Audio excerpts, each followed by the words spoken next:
पंतप्रधान नरेंद्र मोदी यांनी आज संसदेत राष्ट्रपतींच्या अभिभाषणावरच्या चर्चेला उत्तर दिलं।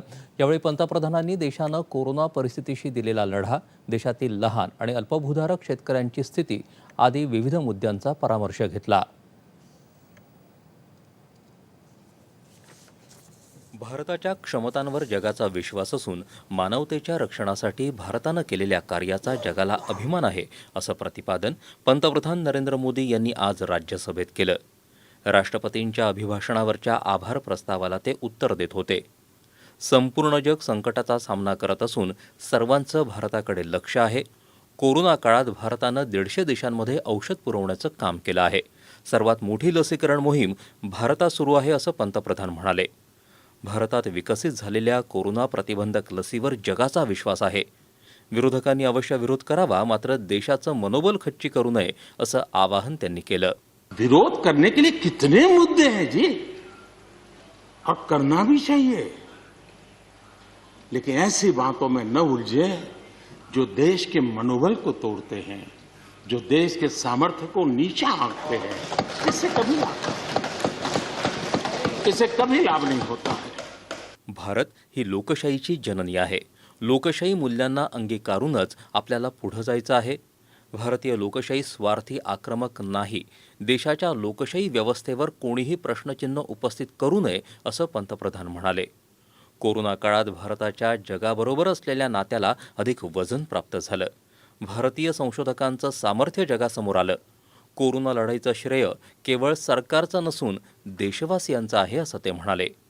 राष्ट्रपतींचं अभिभाषण प्रेरणादायी आणि आत्मविश्वास देणारं असल्याचं त्यांनी सांगितलं।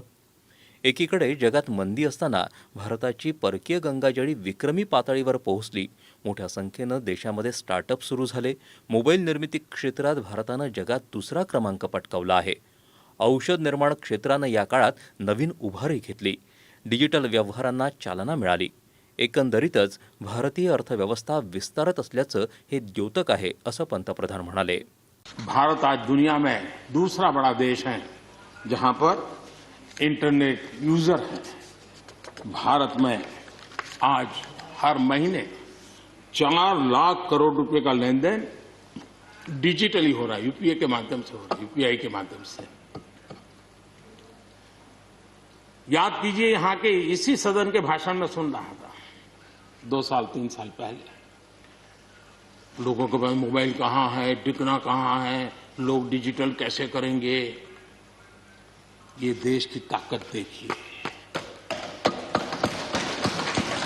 हर महीने 4 लाख करोड़ रुपए। भारत मोबाइल फोन के निर्माता के रूप में दुनिया का दूसरा सबसे बड़ा देश बना है। भारत में रिकॉर्ड संख्या में स्टार्टअप्स, यूनिकॉर्न्स, और जिसका विश्व में जय जयकार होने लगा है। इसी धरती पर हमारी युवा पीढ़ी कर रही है।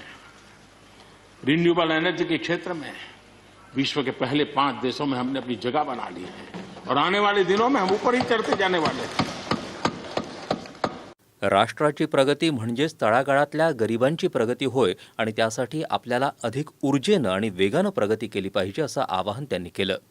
मैं एक नहीं हूं, मैं अकेला नहीं हूं, मैं अपने साथ करोड़ों मानवों को देखता हूं, अनुभव करता हूं। इसलिए मेरी आत्मिक शक्ति करोड़ों की है, मेरे साथ करोड़ों की दृष्टि है, मेरे साथ करोड़ों की श्रवण शक्ति, कर्म शक्ति भी है। वेदों की इसी भावना से, इसी चेतना से 130 करोड़ से अधिक देशवासियों वाला भारत सबको साथ लेकर के आगे बढ़ रहा है। आज 130 करोड़ देशवासियों के सपने आज हिंदुस्तान के सपने हैं। आज 130 करोड़ देशवासियों की आकांक्षाएं इस देश की आकांक्षाएं हैं। आज 130 करोड़ देशवासियों का भविष्य भारत के उज्जवल भविष्य की गारंटी है। और इसलिए आज जब देश नीतियां बना रहा है, प्रयास कर रहा है, तो वो केवल तत्कालीन हानि लाभ के लिए नहीं, लेकिन एक लंबे दूरगामी और 2047 में देश जब आजादी का शतक मनाएगा तब देश को नई ऊंचाइयों पर ले जाने के सपनों को लेकर के नींव रखी जा रही है। पंतप्रधान नरेंद्र मोदी यांनी कृषी कायद्यांविषयी सरकारची भूमिका सभागृहासमोर मांडली. कृषी कायद्यांवर कोणीही भाष्य करत नाही, विरोधक केवळ चर्चा करतात, अशी टीका पंतप्रधानांनी केली. कृषी कायद्यांसंदर्भात सरकारनं वेळोवेळी स्पष्ट भूमिका मांडली आहे. यासाठी अडथळे न आणता एकत्र येऊन उत्तर शोधणं आवश्यक आहे, असं ते म्हणाले. किमान आधारभूत किंमत अर्थात हमीभावानं कृषी उत्पादनांच्या खरेदीची योजना यापूर्वीही लागू होती, आजही आहे आणि उद्याही असेल असं आश्वासन त्यांनी दिलं. विरोधकांच्या सूचनांचं स्वागत आहे. कायद्यात त्रुटी असतील तर त्याचं निवारण करता येऊ शकेल, मात्र शेतकऱ्यांचं हित साधण्यासाठी ह्या कृषी कायद्यांना संधी दिली गेली पाहिजे, असं त्यांनी सांगितलं. कृषी क्षेत्रातली मूळ समस्या काय आहे हे समजून घेतलं पाहिजे, असं सांगून माजी पंतप्रधान चौधरी चरण सिंग यांचा उल्लेख पंतप्रधानांनी केला. 1970-71 मध्ये कृषी क्षेत्राशी संबंधित असलेल्या जनगणनेविषयी चरण सिंग आपल्या भाषणात अनेकदा बोलत असत. शेतकऱ्यांची जनगणना झाली तर 33% शेतकरी अल्पभूधारक असून त्यांच्याकडे 2 हेक्टरपेक्षा कमी जमीन आहे असं आढळून येईल, असं चौधरी चरण सिंग यांनी म्हटलं होतं. याकडे पंतप्रधानांनी लक्ष वेधलं. सध्या 1 हेक्टरपेक्षा कमी जमीन असणाऱ्या शेतकऱ्यांचं प्रमाण 68% आहे. देशातले 33% म्हणजेच 12 कोटी शेतकरी अल्पभूधारक आहेत. कर्जमाफीच्या लाभापासून हे छोटे शेतकरी नेहमीच वंचित राहिले आहेत. नवीन कृषी कायद्यांमुळे अल्पभूधारक शेतकऱ्यांना लाभ होईल हे जाणून विरोधकांनी आंदोलक शेतकऱ्यांचे गैरसमज दूर करायला हवेत, अशी अपेक्षा त्यांनी व्यक्त केली. कोरोना काळात देशात अन्नधान्याचं विक्रमी उत्पादन झालं. शेतकऱ्यांसाठी किसान रेल सुरू करण्यात आली. याशिवाय शेतकऱ्यांसाठी निवृत्तीवेतन, किसान क्रेडिट कार्ड, प्रधानमंत्री सन्मान निधी योजना आणि अशा अनेक निर्णयांद्वारे गरीब शेतकऱ्यांचं जीवनमान बदलत आहे, असं पंतप्रधानांनी सांगितलं. आइए हम देश को आगे ले जाने के लिए, कृषि क्षेत्र की समस्याओं का समाधान करने के लिए आंदोलनकारियों को समझाते हुए हमने देश को आगे ले जाना होगा. हो सकता है कि शायद आज नहीं तो कल जो भी यहां होगा किसी न किसी को ये काम करना ही पड़ेगा. आज मैंने किया है, गालियां मेरे खाते में जाने दो, लेकिन इस अच्छा करने में आप जुड़ जाओ.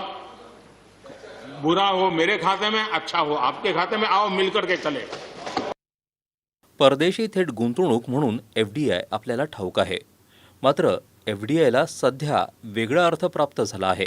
तो असा की FDI म्हणजे फॉरेन डिस्ट्रक्टिव्ह आयडिओलॉजी, अर्थात परदेशातून आलेली विघातक विचारधारा. यापासून जपून राहण्याची गरज आहे, असं पंतप्रधान म्हणाले. सध्या देशात आंदोलनजीवी ही एक नवीन जमात उदयाला आली आहे. खोटं आंदोलन करून समाजाची दिशाभूल करणाऱ्यांना ओळखणं ही मोठी जबाबदारी आहे, असं ते म्हणाले.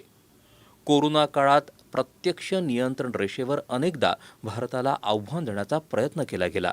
मात्र आपल्या शूर जवानांनी अत्यंत धाडसानं हे प्रयत्न हाणून पाडले, याचाही उल्लेख पंतप्रधानांनी यावेळी केला. सार्वभौमतेबाबत भारताची भूमिका स्पष्ट असल्याचं ते म्हणाले. देशापुढची अल्पकाळातली उद्दिष्ट साध्य करतानाच दीर्घकाळातल्या वाटचालीकडे दूरदृष्टीनं पाहायला हवं आणि देशाला सर्वार्थानं नव्या उंचीवर न्यायला हवं, अशी आशा पंतप्रधानांनी व्यक्त केली. देश प्रगति कर रहा है, हम FDI की बात कर रहे हैं, फॉरेन डायरेक्ट इन्वेस्टमेंट. लेकिन मैं देख रहा हूं इन दिनों एक नया FDI मैदान में आया है. ये नए FDI से देश को बचाना है. FDI चाहिए, फॉरेन डायरेक्ट इन्वेस्टमेंट. लेकिन ये जो नया FDI नजर का आ रहा है, ये नए FDI से जरूर बचना होगा. और ये नया FDI है foreign destructive ideology. Foreign destructive ideology. और इसलिए इस FDI से देश को बचाने के लिए हमने और जागरूक रहने की जरूरत है.